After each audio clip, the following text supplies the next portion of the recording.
The 2025 crown jewels, which were the running backs. The 2026 class, Evan, off the top of your head, better, worse, the same? Then 25, it's worse, but it's pretty hard for any class right now to hold a torch to the 25 class. So I'll say, okay, let's use, so 2024, low bar, 2025, high bar. I think this is comparable, if not better than 2023. Maybe. We'll see if somebody takes a step forward. See. Yeah, we'll see. All right. Starting at running back 5. I'll let you go first for quarterbacks. Can I go first now? Yeah, go for it. I'm going to make you very mad. Jaden Ott. I'm back. I'm so back, baby. 6 foot, 205. I just need everybody to look at his 2023 tape and then look at his 2024 tape and take into consideration that college is fishy at best when talking about injury news. It looked like something was sapped out of him, and it was not the true Jaden Ott. Now he goes to Oklahoma. He gets to have a big year there. He's playing in a little bit more of a more fun offense, surrounded by better talent. Yes, the competition is going to go up, but I think when rushing lanes are open and Jaden Ott is healthy, the speed is there. He's a little more wiggle than you. Just a straight line guy. There were a couple of names behind him that I wanted to put in front of Ott, but I think if one guy made the right call by going back to school, it's Ott, because the 24 tape, it could have been an Ollie Gordon downfall. Now he gets to have a comeback, look a little bit better, have some more fun at school. How do you feel about Ott? I mean, last year's tape was awful. Seeing him on the field, he didn't look anything like the 23 version. So that definitely brings into question. I know you're in my rankings, Mike. You'll see that I have him as a not ranked right now. And that is only because I don't know which Jaden Ott is real. Is the 23 Jaden Ott real? Is the 24 Jaden Ott real? Is it somewhere in between? I very much need to see this season. He is somebody that should be ranked. I currently don't have him in the top 12 because, frankly, I just don't know what to make of him. There's so much volatility there that, well, what do you do? Look, I am fine saying I've seen enough to know that Jaden Ott can be good. I've also seen enough to know Jaden Ott can be completely terrible and make me look like an idiot a year from now. But the traits are there. And summer, year ahead, I'm looking for traits. There's some guys behind him that we'll shout out a little bit later. I think that Ott is one of the few guys in this class that you can say, yes, he can be a 3-down back. If he's not a 3-down back, he still has a role at the next level. I still believe. Okay. Well, we're in the same boat then with still believe because my number 5 is CJ Baxter coming off of a devastating knee injury. But look, 2023 class. All right. We got a 6'1", 220-pound running back, was, if I'm not mistaken, the top running back in his recruiting class, five-star prospect. You look at him, obviously he played as a true freshman. Like, that is something that you don't see very often from running backs. You pair that together with 61.4% of his yards being after contact. I like seeing that number above 60.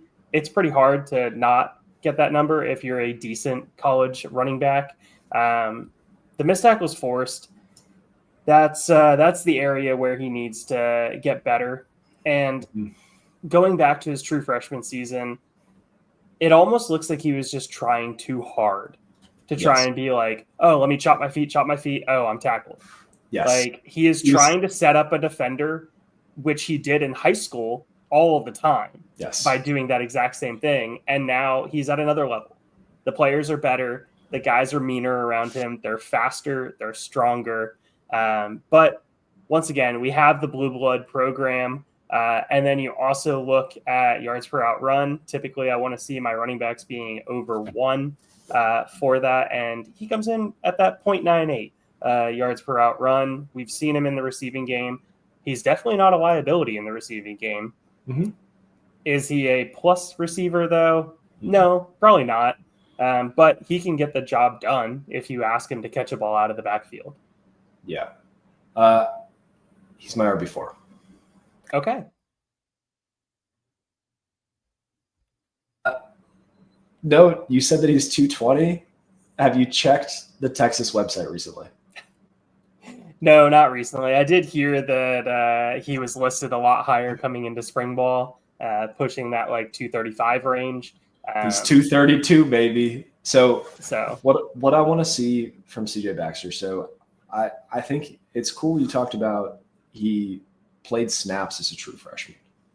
Who he was playing snaps against, Jonathan Brooks, who, say what you will about his NFL career so far, he's dealt with weird injuries back to back.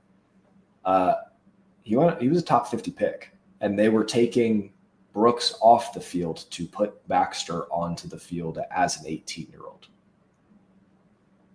If that is not a good sign for what this guy's future holds, I don't know what it is. 5-star, played varsity snaps at Edgewater High School in Florida, which is like a football hotbed. He did that as a freshman. So he's used to being the youngest guy on the field as he was in Texas. He was a running back / safety coming out of high school. So he at times tries to get the TikTok highlights. He tries to do the chop your feet, chop your feet, chop your feet. And then he's like, oh, wait, I got hit by 2 people. How did that happen? So if he comes back from injury and just decides to be like, you know what, I'm the biggest, baddest dude on this field. The 12 pounds that I gained is good weight. We're talking about somebody who's going to be a top 50 pick, a difference maker. I think that Baxter can make that leap given his pedigree. This is all projections because what we've seen on the field right now is an 18-year-old adjusting to college football. We could see a 20-year-old that has already figured it out because he's been watching it. So, who's your 4? My 4 is Jonah Coleman. Did you watch any Jonah Coleman, Mike? We'll talk about him later. Who's your 3? Okay. 3 is Makhi Hughes. Okay, I have him at he's in the like 6-7 tier. Okay. I like the X2 lane running back. I like Makhi Hughes. He is not a burner. Like he's the type of guy that will probably get caught from behind. But Absolutely. he's going to Oregon. He was an incredibly effective runner at Tulane. He put that team on his back many of times. And I would not be shocked to see him go for 1,300 yards with Oregon this year. Like I think he is that good of a back, that he is that productive of a college back.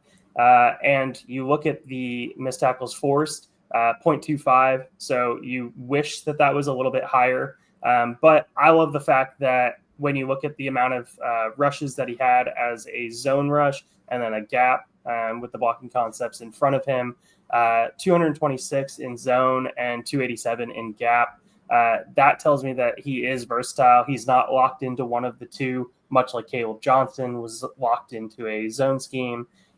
So all of that being said, he is versatile, unlike Jonah Coleman, who we'll talk about a little bit more later, apparently. But I think Jonah Coleman, much like Caleb Johnson, is locked into a zone scheme. That's fair. My concern with Makhi Hughes and why I didn't rate him higher, do you think he's a creative rusher? Like, do you think he creates a ton on his own or? No, but I think he makes the most out of every rush that's designed for him. Yeah, his missed tackles forced, like the numbers are pretty good, 0.25 per attempt, but it's not a lot of, I'm going to make a guy miss and I'm going to put my foot in the ground, get back up to speed and accelerate through the contact. It's more, I ran one dude over, then I ran into someone else. There's not a true okay, I see how the defenders are lined up. I'm going to stack them, and I'm going to find a way through. There's no plan. It's just run straight, run fast, and I'm not that fast and I'm not that big. So I think there's a role for him. So let's go back for a little bit here, Mike. Somebody who has been incredibly productive at the NFL level, who did that same thing in his college career in Kyren Williams. We cannot use Kyren Williams as the example when evaluating prospects because Kyren Williams, it's just that Sean McVay loves him. I see where you're coming from, though. But I'm just saying, Kyren Williams did the exact same thing when he was at Notre Dame in making the most out of every rush that he had, which is why I like Makhi Hughes. He is going to do exactly that's exactly it. He's going to do exactly what the coaches are going to ask him to do, and you know exactly what you're going to be able to get out of him. You're not taking somebody that you're like, oh, okay, this is Shady McCoy, where he could lose me 10 yards, and then the very next play rip off a 50-yarder. I would rather have Shady McCoy for fantasy than, a strong backup running. I think Makhi Hughes is going to be a very good NFL running back that sticks around the league for a while. He is a better Brian Robinson. Dude, if he ends up as the only running back with a pulse on a team like Brian Robinson is, you're looking at a hopeful RB2. Sure. I mean, that's not my RB3 in a class. I'm looking for traits, baby. Sure, Mike, I understand that. But like we said before, I just have a hard time being able to pick out exactly who that 3 should be. My 3, 4, 5, honestly 6, it is all just a jumbled mess together right now. None of them have separated from each other. No, it's completely fair. I think, who's your 6? Well, we can talk about it now. 6 is Le'Veon Moss. Okay. I haven't watched a lot of Moss. From A&M. Okay. Yeah. The injury last season, that was tough to swallow. But you're looking at somebody who has the speed, has the power, to be able to make the plays. You look at him and how that A&M offensive line was absolutely gross. Like, the offensive line was horrible for A&M. That's why I don't watch a lot. Okay. Well, once again, you're talking about a guy that made the most out of his rushes and then also made something out of nothing sometimes.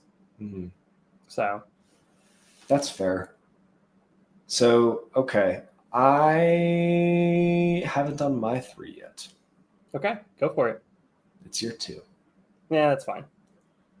So, all right. For those of you that don't know, Evan has Penn State blinders on and loves Nick Singleton for everything he is. I am the certified Nick Singleton hater, even though I have him at 3 and I think he's a good prospect. But this bit will never stop. 1-sentence scouting profile. Stevie Wonder. For a physical freak, he really plays like a smaller player. Dude, he's wildly fast. He's power cleaning. I think it was Feldman said he like power cleans 405. He's benching 405. He's squatting 600. Like, all of the muscle mass, the track speed, like, can jump out of the gym. What's his missed tackles forced per attempt? It's not very good, Mike. It's bad. It's 0.18. But think about it. When you have exactly when you have the track speed, do you really need to try and change on a dime? And that's also part of it. But does he truly run away from guys that often? I think there are plays where it's on full display. He gets to the outside and he's like, I'm the fastest guy on the field. Goodbye, everybody. And there are plays where there's a safety that has a line on him and he's just like, oh, man. And he goes down 8 yards later, but it's like, dude, you have 30 pounds on that guy. You could also jump over him. You're also quicker than it. Like, there are so many ways you can beat this guy. Why are you letting him wrap you up and then you get caught from behind by somebody else? Be the best version of yourself. It's extremely frustrating because if you took, I don't know, let's take Quentin Joyner. Let's take Quentin Joyner's brain and put him in Nick Singleton. That's the best freaking football player I've ever seen. No, you want to put Desmond Reed's brain in there. Like that. Have you watched any Desmond Reed? Sidestep right here for Yeah. a minute. All right. Desmond Reed runs like he is angry at the world, and he does not have the frame to be running like he's angry at the world. Yeah, absolutely. Or Darius Taylor from Minnesota. He runs like he is bigger than his size. He's listed like 205, 210, somewhere around there. He runs like I wish Nick Singleton would run. But I think he's going to be a combine riser. He's going to get drafted pretty early because a running back coach is going to say, we can make this work. If he goes to a Shanahan system, he's going to have 1,900 yards for 1 billion touchdowns. But if he goes to an offense that doesn't give him runways, we're talking about a guy who has problems with vision, who's not overly creative, who is struggling on the little parts of football. He took a big step forward in pass protection in 2024. I want to see him continue that and then just run angry.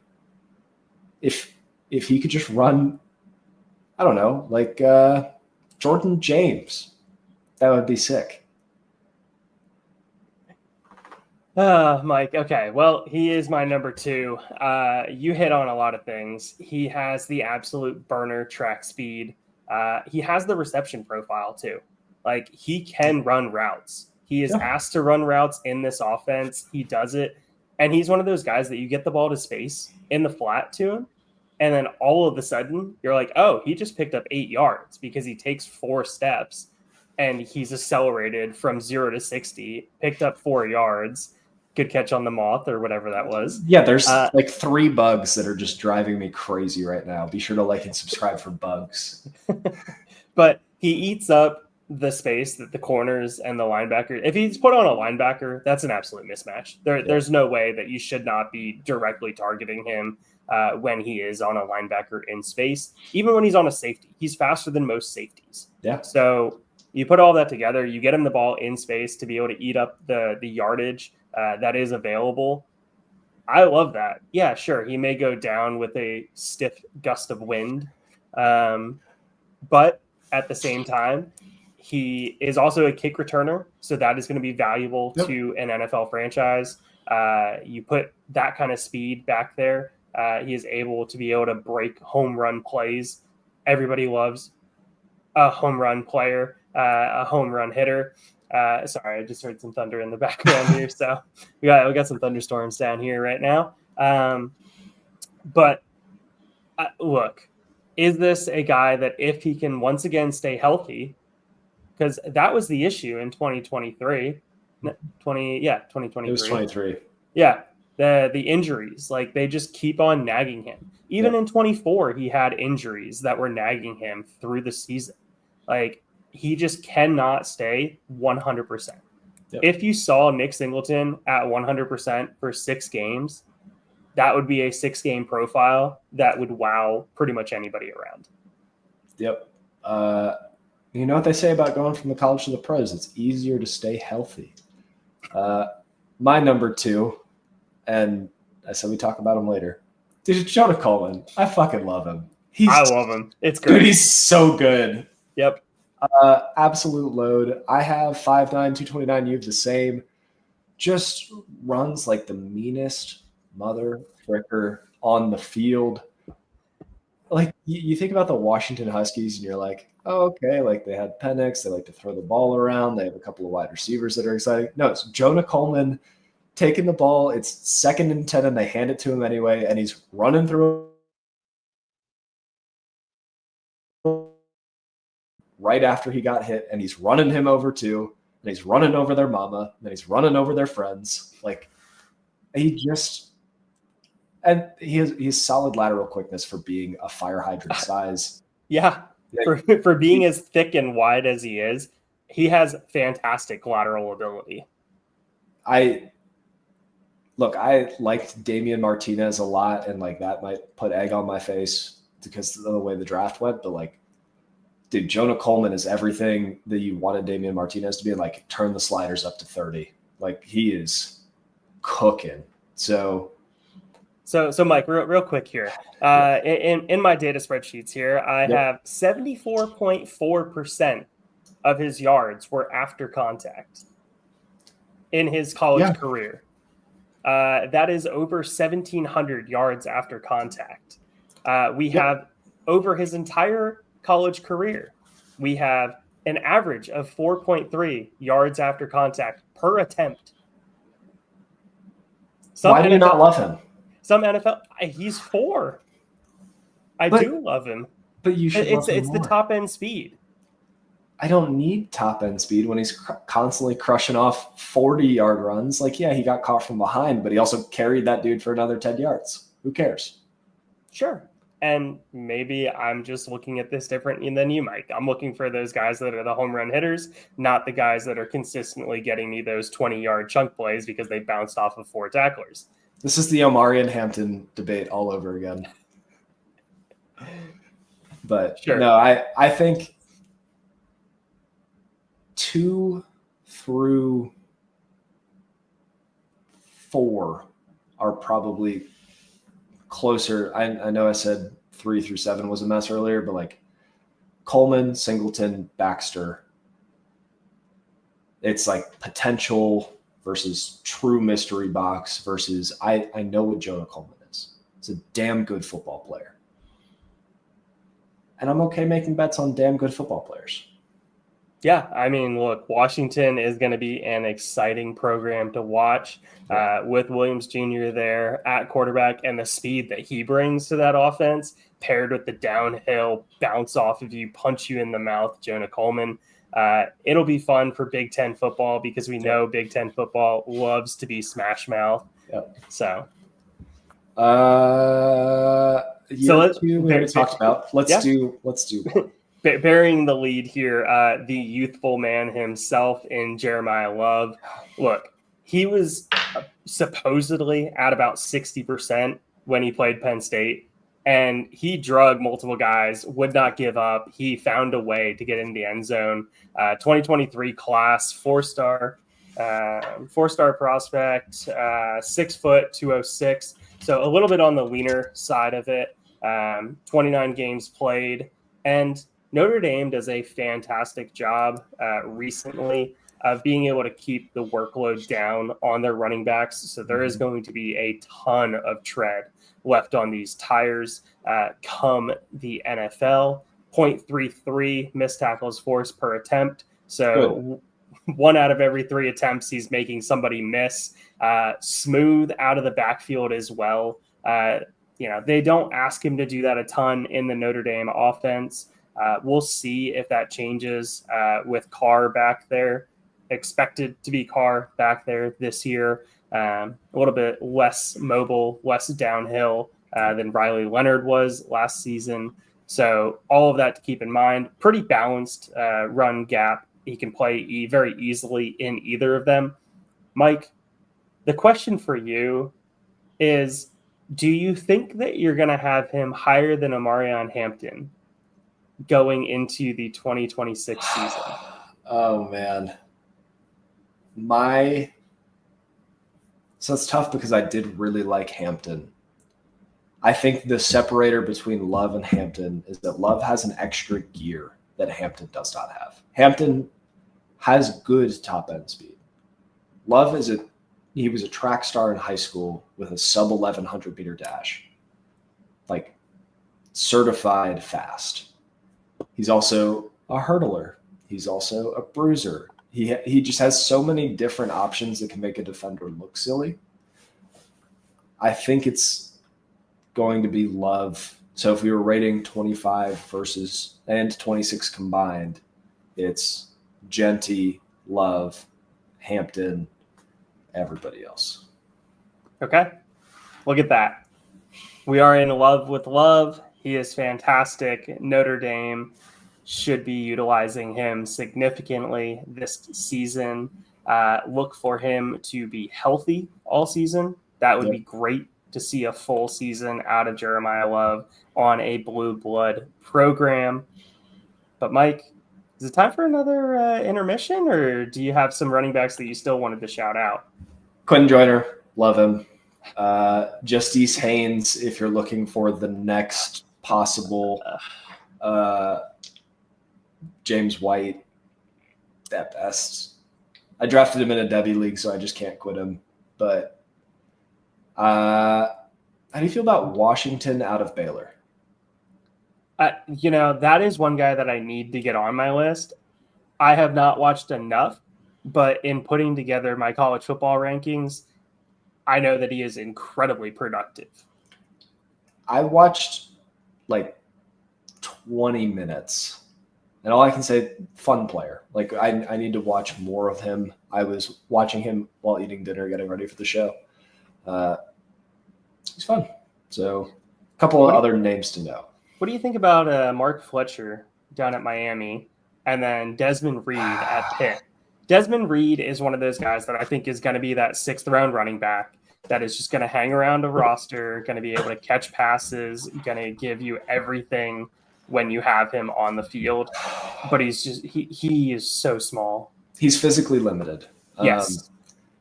He's somebody you said put him in Nick Singleton's body. He's the best prospect we ever Yeah. There are times where he's catching a swing pass and he should go out of bounds, but he has an opportunity to initiate contact, and he's like, "Oh, there's a defensive end here. Let me see if I can run him over."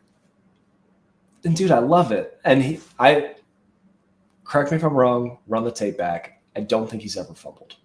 So for an undersized back, he can be very useful on third downs. He can be useful on special teams. He plays with a fearlessness that you hope that your undersized players play with. He's going to stick around the NFL for a little bit, but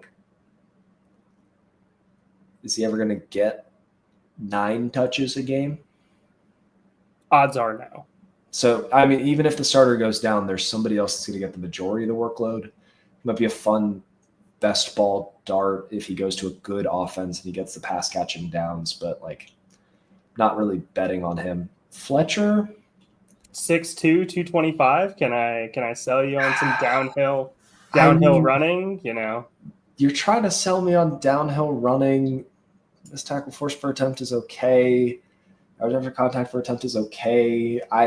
In watching Miami football, there was a noticeable difference between Damian Martinez and Mark Fletcher being on the field. Damian Martinez was a day 3 pick. So if you're projecting forward, if Mark Fletcher takes a big step forward, he could be a day 3 pick. So, okay, maybe he takes a giant step forward, and I look like a goofball in a year. But any other running backs you want to talk about? Marion Peterson. No, I don't want to talk about him. There's nothing in college that gives you any kind of tape on him to be able to evaluate. But he does have 1 missed tackle force per your spreadsheet. So sure, he does. Thanks for listening to another episode of the Fantasy Football RPG Podcast. If you made it this far, be sure to like and subscribe. If you want to check out written content, head over to lastwordonsports.com. Don't let the goblins get you.